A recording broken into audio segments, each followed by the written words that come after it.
to start with you and then Michael. Go ahead, Larry. John, can you just talk a little bit about the rebound? You get out rebounded 42-28 and you give up 2 offensive putbacks in the last 5 minutes. Yep, you summed it up, Larry. How about we have 16 assists and 7 turnovers? What's that usually mean for us? Normally it would mean a win. Yeah, not when you get out rebounded, and absolutely, it's just disappointing because all I keep saying is, look, we just got to worry about us being our best, and all the others. Well, you got guys, we're trying to be cute. I don't know. I don't have an answer. When it's you and that guy and he throws you to the floor, or you're not ready to battle, or you don't hit first, you're not going to get the ball. But, again, this is another game we could win. I mean, we've had one game where I had a bad game plan against Alabama the first time. Every other game we could have won. Hate to tell you, probably a bunch of them we could have lost too. But, if you fight, you win. Well, I don't like to fight because it's physical and I get pushed and stuff, and it's just disappointing. But you know what? Got to get ready for Saturday. And all I'm telling them is, like I said, after you get beat by 16 rebounds, you're not winning. You guys act like you want to win. Then go get balls. Go get rebounds. We started the game. We didn't rebound. We were down 7 rebounds or 8 at half, I think.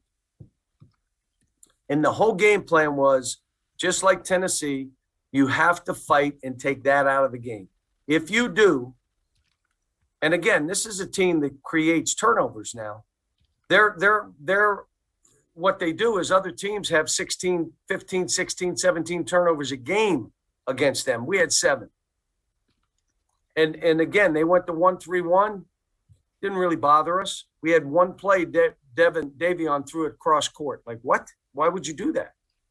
And other than that, we missed some shots. I put Dante in, and again, if we're missing shots, Dante is gonna play. He missed one. I wish you would have taken more. But they're playing him not to give him shots, but he needs to be in the game right now. I mean, but it wasn't the shooting or not having Dante in. It's you lose by 16 rebounds.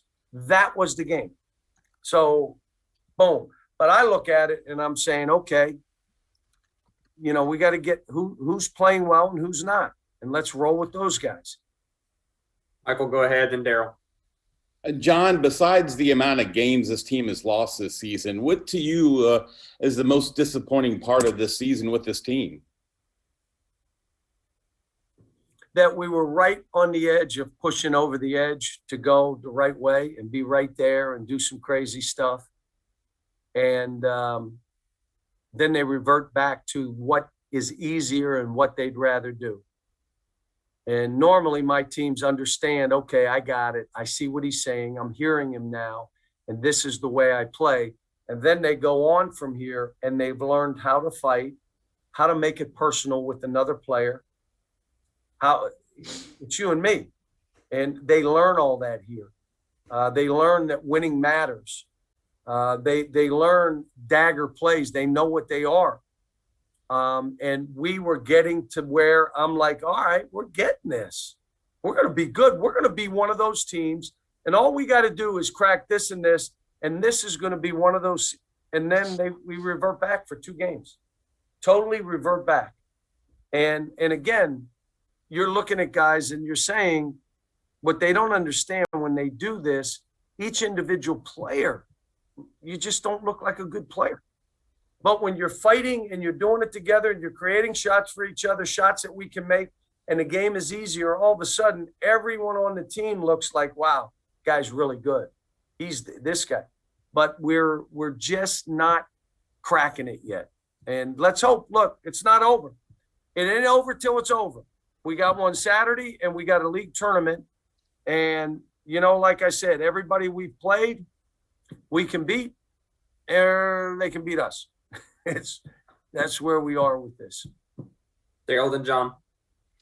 Yeah, John, I'm thinking about some of your previous teams. You always have a conversation about this team has a dog mentality. There's one player who has that dog attitude. I'm trying to find that on this team. And my question would be, is that something you can coach? And I'm assuming the coach can't be the dog that has to drive it.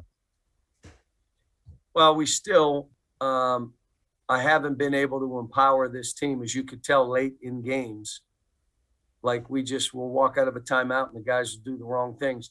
They're not an empowered team. And an empowered team takes stuff on themselves. And we're not there. But I keep coming back to the way this was and what it was. It's been hard on these kids. I get it. But like, I'm used to winning. I'm not used to, I don't, folks, like, you haven't asked me, what's your post game? What do you say to these guys? I don't know. I don't know if I'm saying right or wrong because I've not been there for 35 years. But to get them to understand, you got to fight. You got to make this personal. You got to figure out in your own mind what gets you going. Not what I'm not the one that can get you going, or another coach, or not, you. All this stuff that they got to learn. And, I said to them, I'm happy that I'm able to walk with them through this, because this has been hard. And I'm happy that I'm able to walk through with them. I just want to have an impact as a coach. There are times you look at this team and you say, that's one of his teams. There are other times you look and say, has he coached these guys? And so, it's winding down. We're up against it now. We're playing a team that just won by 30. They beat Georgia by 30, South Carolina. And, let's see. They played a 2-3 zone. And I called Frank and I said, don't you come in here with that 2-3 zone. Frank's team's how they play, but we're just, look, I'm not quitting on these kids. I'm not cracking. You can tell my mindset is fine. I'm not used to this, but you know what? I've said how many times I don't have a magic wand. Now everybody believes me. I don't have a magic wand. If I had one, I'd be using it on individual players in the team. John. Cal, that stretch where you rallied in the first half came with Davion at point. At this point, do you just have to kind of roll with him as your primary ball handler out there? Maybe we'll see. I feel, look, I love Devin. This kid works so hard and cares so much, but he's learning. He basically reclassified. He should still be in high school. So, and then going through all this, and then you have a bad game or two, it piles up on you. And like, here's what I keep saying to the guys. The adversity, if you make it about our team, you're only going to have a small piece of it. If all this stuff is only about you and how you're playing, it weighs heavy on you because it's only your stuff. How about our stuff? How about our team right now? How about you do something to help us win, which would have been rebound? Whoever, I don't care, guard, forward, center, rebound. We're getting mauled. Well, yeah, but I missed 2 shots and I missed a free throw, so I kind of don't think I can. What? This had nothing to do with any of that. And I liked what we were trying to do against them and how we played. But when you get 16 offensive rebounds or 16 rebounds difference, you're not winning. Kyle, last one, because I know they need to get on the road. Cal, kind of along those lines about Davion, you put the ball in his hands, and at least for a stretch there, the offense kind of came back to life. He didn't turn it over much. He got it to the right guys. I think you hit 8 straight shots with him at the point. What looked good to you there in Davion, and is there some level of encouragement that he can handle that situation? And he wants to. That's the other side of it. He wants to be that guy. The only thing that I told him is he passed up on some jump shots. And I said, you still have to shoot balls for us. Now, maybe I'm asking you to do a lot, defend and run the team and shoot balls, but we need that. The other thing is with him at point, it gets a chance for Dante to maybe come in now and be that other guard too. So I like Jacob. You know why why am I playing Jacob like I am? Energy. And he defends. So now he can guard a guard. And you notice when he was out, that kid went crazy. He was just doing whatever he wanted. With him in there, it made it harder for him. And again, shooting the way we are and then not rebounding makes it tough. But we had our chance.